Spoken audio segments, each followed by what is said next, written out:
Bora falar um pouco dos resultados do primeiro TRI de 2025 da Caixa Seguridade, falando um pouco sobre o lucro, vamos falar do desempenho dos braços da Caixa Seguridade, quero falar também dos dividendos e a reação do mercado após a divulgação do balanço. Olá pessoal, meu nome é Rafael, falo do canal Ponto de Investimento Sem Enrolação, bora lá, vídeo puramente educacional informativo, não recomendação de compra. Falando um pouco dos destaques, a Caixa lucrou mais de 1 bilhão no primeiro trimestre de 2025, um aumento de 9,2% comparando com o primeiro TRI de 2024, anunciou 930 milhões em dividendos com um payout de 92,1%, 1,4 bilhão em receita operacional, mais 10,5% comparando com o primeiro TRI de 2024 e um ROI de 58,6%, aumentou em 0,2 pontos percentuais. Falando um pouco do desempenho financeiro em receitas operacionais, 1,3 bilhões,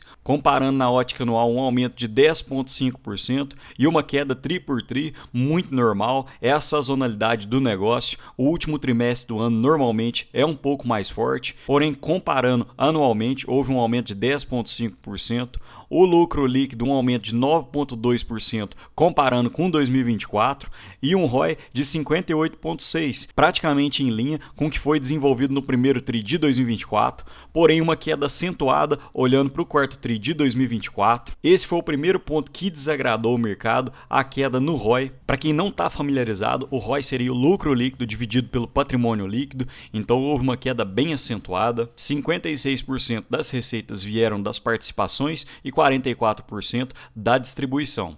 Falando um pouco do desempenho comercial, uma leve queda de 1,2% nos prêmios emitidos, comparando o primeiro TRI de 2024, porém a Caixa destaca que houve um grande crescimento no ramo habitacional, residencial, prestamista e assistência. E para quem não conhece, a Caixa é a primeira em fatia de mercado de seguro habitacional e a terceira em previdência. Então isso aqui seria um ponto muito positivo da Caixa poder aumentar os prêmios emitidos em receita habitacional. Falando dos prêmios ganhos, um aumento de 6,7%, principalmente impulsionado pelo ramo habitacional, que teve um aumento de 12%.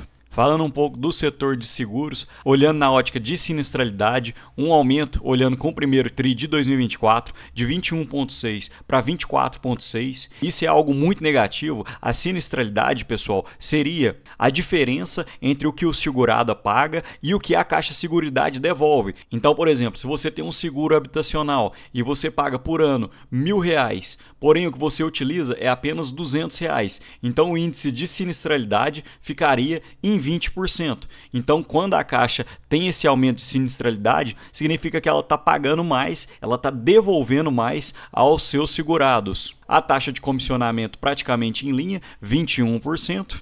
E um aumento de 0,9% na margem operacional. E a representatividade da margem operacional no braço de seguros é de 46%.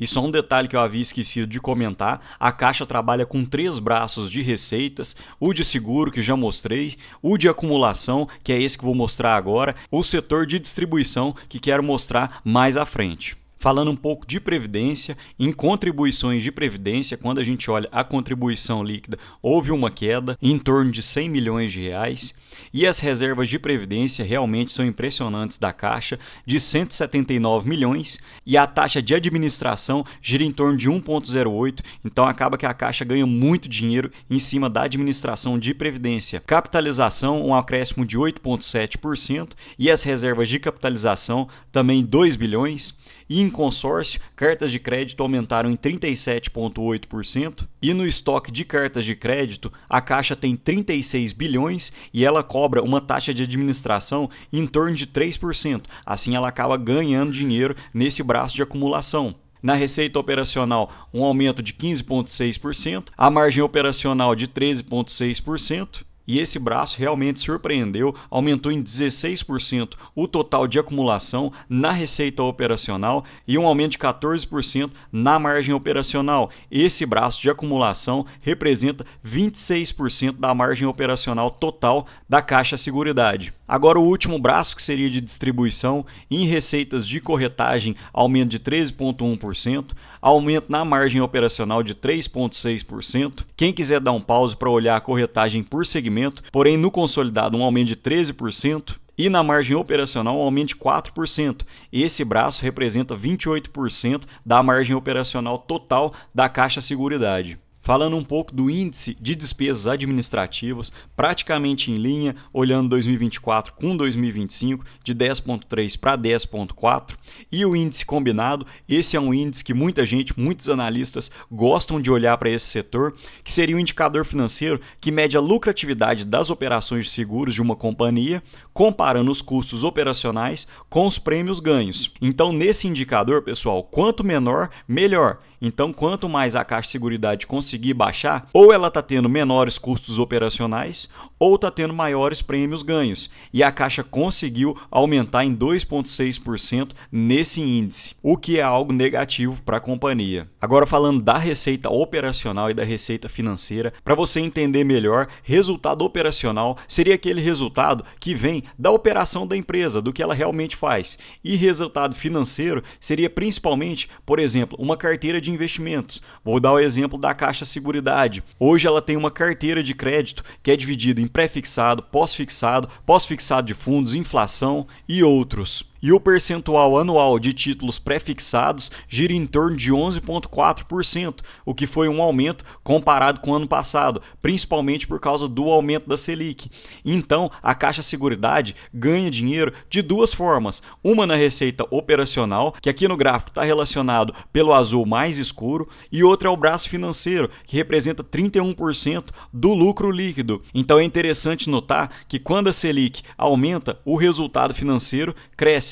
E quando a Selic baixa, o resultado financeiro acaba baixando. Porém, quando a Selic baixa também, o resultado operacional cresce. Então acaba que as empresas de seguros ganham tanto na alta da Selic quanto na baixa. Falando sobre os dividendos, a Caixa anunciou 930 milhões, que vai ser 0,31 por ação, e isso é dividendo, ou seja, isento de imposto de renda, e isso daria um dividend yield de 2,04%. E quando você olha no Investidor 10, esse dividendo já está provisionado, ele tem a data compra dia 1º de agosto e vai ser pago dia 15 de agosto, e o dividend yield para 2025, que já foram pagos, é de 6,2%. E eu aposto num dividend yield em torno de 8, conforme vou mostrar na minha planilha a seguir. Gosto sempre de mostrar para vocês a minha planilha pessoal. Com o lucro líquido de 2024, a Caixa teria um PL de 12,08 e com o lucro líquido projetado para 2025 de 4,3 bilhões, a Caixa teria um PL projetado de 10,59 e um desvio da média dos últimos 10 anos de 5%. Porém, pessoal, não é nos últimos 10 anos. A Caixa fez seu IPO em 2021, então não tem tanta base assim de comparação para a gente poder dar uma olhada nesse PL. Porém, com um payout projetado de 85%, a Caixa poderia pagar um dividend yield de 8,03%, mas o payout da Caixa normalmente gira em torno de 92,5%. Então, esse dividendo poderá ser um pouco maior, em torno de 8,2%. E aparentemente o mercado nem desagradou, nem agradou desse resultado, praticamente em linha. No fechamento foi uma queda de 0,9%, porém durante o dia houve uma leve descida, a Caixa chegou a cair em torno de 2%, mas depois no final do pregão se recuperou e o resultado ficou praticamente em linha do que os analistas esperavam. Mas me conta aqui, pessoal, você tem essa empresa em carteira? Se você tem, é a hora de comprar? Ou é melhor deixar ainda no banho-maria? Ou você está vendendo? Me conta a sua movimentação. No mais, deixa um ótimo dia para vocês e um abraço.